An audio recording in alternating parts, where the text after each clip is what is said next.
Hello students, today our topic will be Kirchhoff laws. ठीक है, अभी हमने पीछे टॉपिक किया था कैलिकोस्टर से। तो आज हम किर्चॉफ के नियम के बारे में, किर्चॉफ के नियम के बारे में कुछ जानकारी प्राप्त करेंगे। ठीक है, किर्चॉफ के जो नियम है वो दो नियम है। ठीक है, इनमें जो किर्चॉफ के नियम क्या है, किर्चॉफ के नियम उन जटिल विद्युत परिपथों को हल करने के लिए इस्तेमाल किए जाते हैं जिन्हें हम ओम के नियम की सहायता से हल नहीं कर पाते हैं। ठीक है, तो किर्चॉफ के नियम क्या है, जो जटिल विद्युत परिपथ है उन समस्याओं को हल करने के लिए इस्तेमाल किए जाते हैं। तो किर्चॉफ के जो नियम है वो दो नियम है। पहला नियम है संधि का नियम। ठीक है, संधि का नियम कह देते हैं, उसे धारा का नियम कह देते हैं। ठीक है, और जो दूसरा नियम है वो है आपका वोल्टता का नियम या पास का नियम। ठीक है, कहने का मतलब पहला जो लॉ है, जो फर्स्ट लॉ है वो है जंक्शन लॉ, संधि का नियम। और जो संधि का नियम या उसे धारा का नियम भी कह देते हैं। और जो दूसरा नियम है वो है आपका वोल्टता का नियम, वोल्टेज लॉ, और पास का नियम, लूप रूल। ठीक है, तो इसमें हम एक एक करके इनको लेंगे। ठीक है, और समझने की कोशिश करेंगे आराम से। किर्चॉफ लॉज एक और इस चैप्टर का महत्वपूर्ण इम्पोर्टेंट क्वेश्चन है।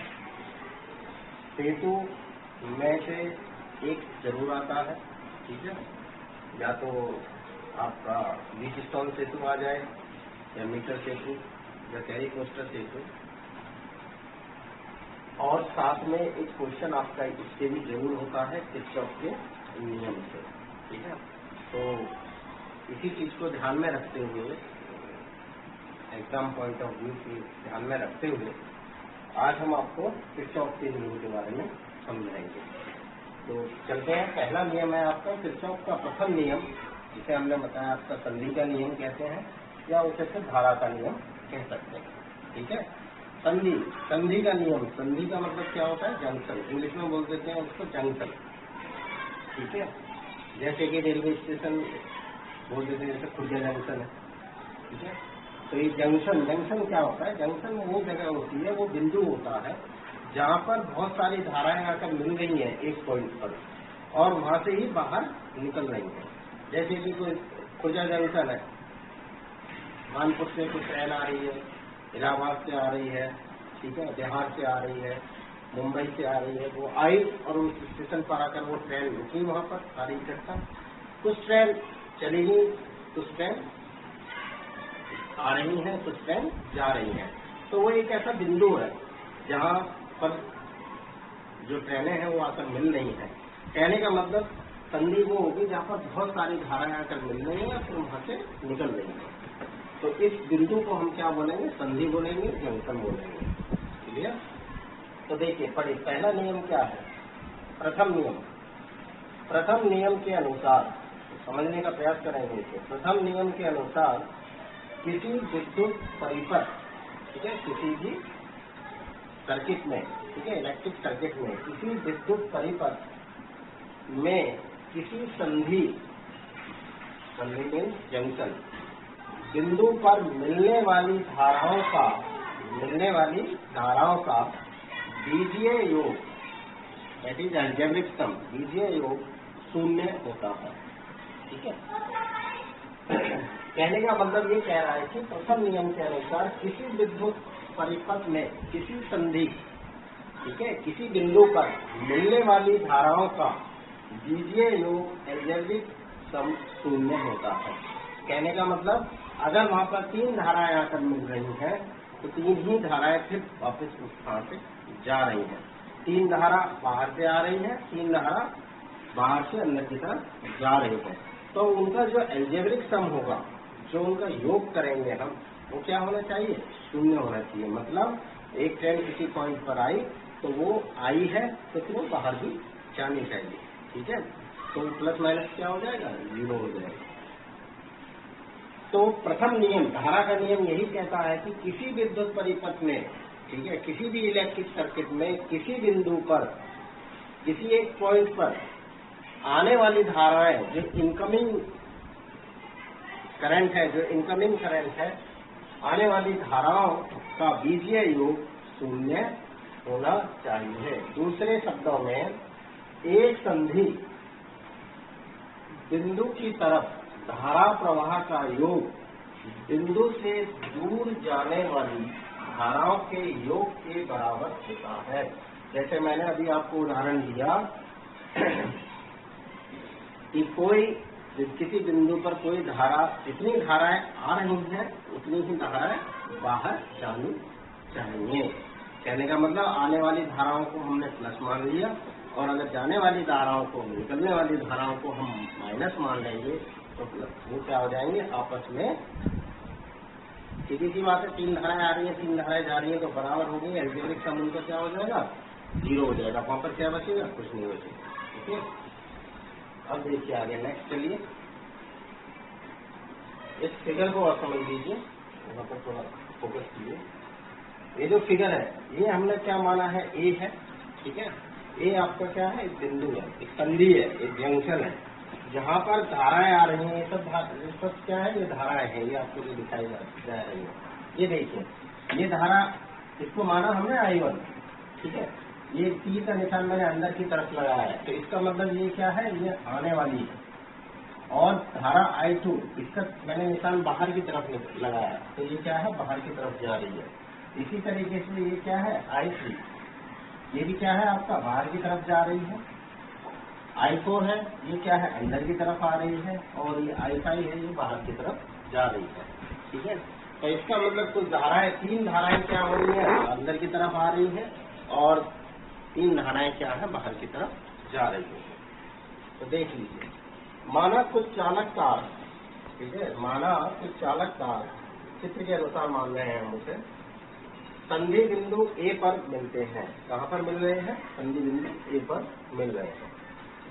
यहाँ कुछ चालकों में प्रवाहित होने वाली धारा की दिशा संधि बिंदु की ए की तरफ है। जैसे मैंने ये बताया, पहली वाली क्या I1 है, ये क्या है, संधि बिंदु की तरफ है।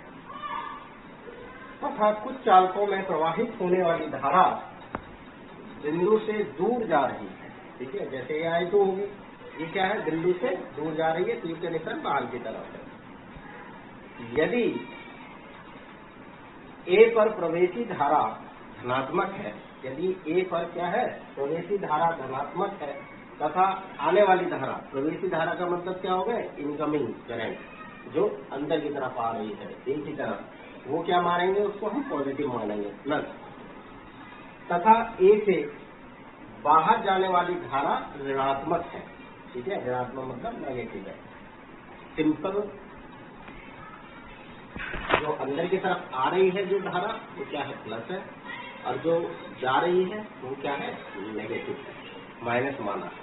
ठीक है, ए से बाहर जाने वाली धारा ऋणात्मक है। ठीक, इस प्रकार इस नियम को इस प्रकार भी लिख सकते हैं, सिग्मा I = 0।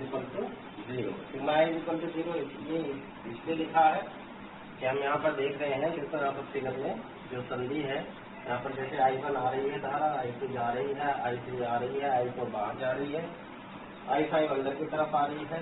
ठीक है, और आपकी I6 जो है वो बाहर की तरफ जा रही है। तो इसीलिए जब इनका हम अलजेब्रिक सम देखेंगे, इनको जोड़ेंगे, तो क्या हो जाएगा, वो सम आपका 0 आ जाएगा। तो इसीलिए टोटल करंट क्या हो जाएगा, सिग्मा I = 0। अब देखिए यहाँ पर, किसी संधि पर आने वाली धाराओं को प्लस तथा जाने वाली धाराओं को माइनस माना जाता है। ठीक है, जो आने वाली धाराएं हैं उनके आगे प्लस साइन लगाएंगे, और जो बाहर जाने वाली धाराएं हैं उनके आगे माइनस साइन लगाएंगे। ठीक है, जैसे कि यहाँ पर देखो, I1 क्या है, आ रही है धारा, तो इसके आगे लगाएंगे हम प्लस। ठीक है, जैसे ये है, इसके आगे प्लस होगा, और ये धारा I2 क्या है, बाहर जा रही है, तो इसको लिखेंगे हम -I2।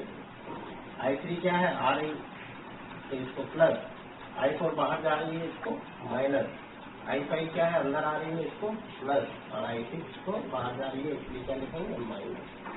तो आने वाली धाराएं जो है उनके आगे हम क्या लगाते हैं प्लस लगाते हैं, और जो बाहर जाने वाली धाराएं होती हैं उनके आगे हम लगाते हैं माइनस। तो देखिए, तो इसीलिए हमने यहाँ पर क्या लिखा I1 है, I1 के आगे क्या लिखा है प्लस I1, फिर minus I2 plus I3 minus I4 plus I5 minus I6 equal to 0। ये क्या है, ये एल्जेब्रिक सम है, बीजीय योग किया है इन धाराओं का टोटल। भाई एक बिंदु पर संधि पर जब हम किसी ऊर्जा जंक्शन पर खड़े हैं और हम यहाँ पर कहें कि भाई कितनी ट्रेन यहाँ पर आ चुकी है टोटल, तो आप क्या करोगे सब ट्रेनों को काउंट करोगे। ठीक है, आपसे पूछा जाएगा भाई दिल्ली की तरफ कितनी ट्रेन दिल्ली की तरफ से आई है और कितनी ट्रेन दिल्ली की तरफ जा रही है, तो जो दिल्ली से आई है आप उनको काउंट करोगे। जैसे 3 ट्रेन क्या है दिल्ली की तरफ से आई, ठीक है, तो उन्हें प्लस मानो, और जो दिल्ली की तरफ जा रही है उन्हें क्या करो माइनस मानो। तो टोटल एक साथ जोड़ेंगे ही तो हम, तो जब हम जोड़ते हैं इन्हें तो देखो ये प्लस I1 माइनस I2, तो यहाँ पर जो प्लस वाले हैं वो इधर रहेंगे और जो माइनस वाले हैं उनको हम दूसरी साइड लेंगे। तो ये हो जाएगा I1 plus I3 plus I5 equal to I2 plus I4 plus I6। कहने का मतलब जो इनकमिंग है, जो आने वाली धाराओं का योग किसके बराबर हो जाएगा, बाहर जाने वाली धाराओं के योग के बराबर होता है। दैट मीन्स जो इनकमिंग करंट है that is equal to outgoing current.